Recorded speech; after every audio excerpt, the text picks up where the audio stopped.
So DJI have just dropped a crazy new camera, the DJI Osmo Nano. And I've been lucky enough to have had it for the last couple months. I remember doing these with Deji from the street, they left me on my own. Monkey asking me about how I got the beat, I told her leave it, mama grow. Then they're ringing off my phone, Times changed, but mine's made though. Now I actually use the Action 5 Pro for a lot of things, but I wanted to see how the DJI Osmo Nano would stack up against it. And this is the first real look at comparing the DJI Osmo Nano to the Action 5 Pro. Look how small it is, it's pretty small. I'm going to try and make this a pretty quick and comprehensive review of the DJI Osmo Nano and what I think about it. Now DJI did give this to me, but this is what the box it comes in, and I'm gonna run you through all the quick points of it. The DJI Osmo Nano actually comes by itself as well as with a multi-visionary dock. Now you can put this dock either way, facing forwards or backwards. So if you wanna film like this and have a look at the screen, you can, or if you wanna film yourself, you can flick it around and also film yourself, which is one thing I found really cool. And if you're comparing size to the Action 5 Pro, that is the Osmo Nano. It's magnetic, so you can mount this around the house. I was mounting it randomly when I was running and in the kitchen. It basically mounts to anything that's magnetic, but that is the size difference.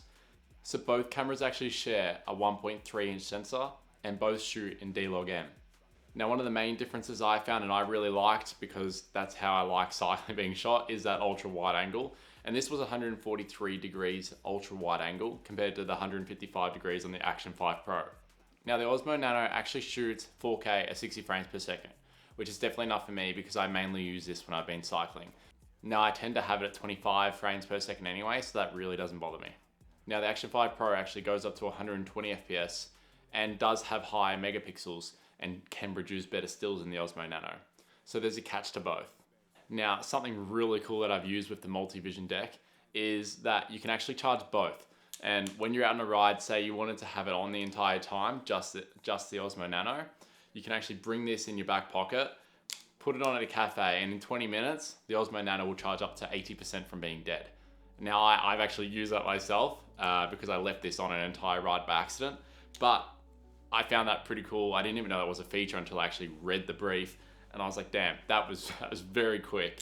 Which is definitely quite different to the Action 5 Pro, that you need to swap the battery in and out instead of just chucking the multi-visionary pack on in 20 minutes, you're back to 80%, and you can pretty much finish the rest of your ride. But still pretty easy to put a battery in. So yeah, I found both are pretty convenient for me. Now, something that I see a lot of people do that I don't actually do is the Osmo Nano can actually connect to the DJI Mini or the DJI Mic 2s. Now, I do have the DJI Mic 2s, but I just don't talk when I'm riding, so I haven't been able to test that one out yet, but you can do it, which is still pretty cool to have that feature. Now, something that you get in the box is a hat clip. So this can go on your hat and with the Nano, and you don't really feel it. It's a little bit awkward, but you just don't really feel it. I used it once and like it's a little bit heavy, especially when you're at cafes. It might look a little bit weird, but it is cool and it doesn't move at all. It doesn't go anywhere. Now the one thing that I didn't think I would use that I've been using that comes in the box is actually the suction cup.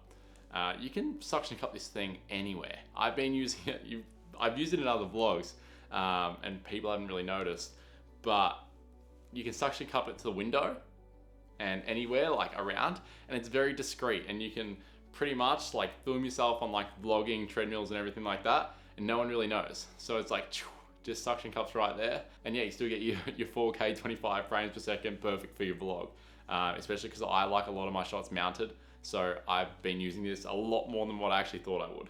Now this is definitely the main difference for cyclists and something that I definitely wanted to touch on. Now I overheat all the time when I put this on, and you get a great image, but I overheat really bad. And I still think this is a perfectly fine way to do it if you've got this stuff and you don't mind the heat issue. However, with the Osmo Nano, it's actually magnetic, and it takes a fair bit of force to get this thing off. So much force that I just pulled the cage off it. So it doesn't really go anywhere. Now for a quick example underneath my cycling jersey is this thing, I've never had it fall off yet, but I've never had it fall off, and it is going everywhere. It is super magnetic, and the easiest thing about the necklace is being a TT rider. I only rode a road bike when I had the Nano in Europe, but the easiest thing is you just pull it and you get it as high as you want. I found like the higher it is, the more stable it is and the better the footage is. And you just chuck it on up here. And it works a treat. It works so good. At the start, I had it down here because I've never used it before. So at the start, I actually had it down here and it was fine, but it would always face the ground a little bit too much. Whereas when I had it higher up, yeah. And I don't think I'm gonna overheat like this. Well, I haven't overheated yet. And it's not too bad, you sort of forget about it. I would be very interested to see people wear it in a crit and see how it goes. And it has lasted me for a 3-hour ride when I accidentally left it on. It's sort of crazy to see what size things are coming to nowadays. Can you say that? I don't know. But I've been super impressed, and I've had this camera for a couple months now, and it's pretty much been used in most of my shots. So yeah. And I do like the fact that I can grade D-Log-M very nicely. So being able to grade the exact same settings between the DJI Osmo Nano and DJI Action 5, I found that I can grade them the same. Sometimes there's a slight difference, but yeah. I can't really fault this camera at the moment, especially for its purpose and especially for cycling, which is what I've been using it for. It's been awesome. However, if I was going to shoot something a bit more than a POV cycling, I would still stick to the Action 5 Pro. If I was filming someone else. For example, if I was filming someone else underwater, this can go to 20 meters, this goes to 10 meters. But I just find like this is easier to control for me, and I still love the Action 5 Pro. But in saying that, all my POV content lately that you've seen has actually been the Osmo Nano. It hasn't been the Action 5 Pro. But it really depends which you're looking for. I love DJI products. I've pretty much got everything DJI. But yeah, it really depends what you're looking for. If you're looking for a really small alternate version that can just stick up here and film your ride, I would personally go with the Nano.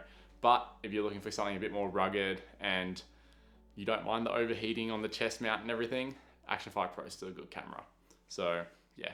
But yeah, I hope you enjoyed that one. This is my first ever product breakdown. So let me know what you'd like to see, or let me know what I can work on, and let me know what you think of the new DJI Osmo Nano. Mad as savage, me back and I'm back and it happening, ready to blow. I remember doing deeds with Deji from the street, they left me on my own.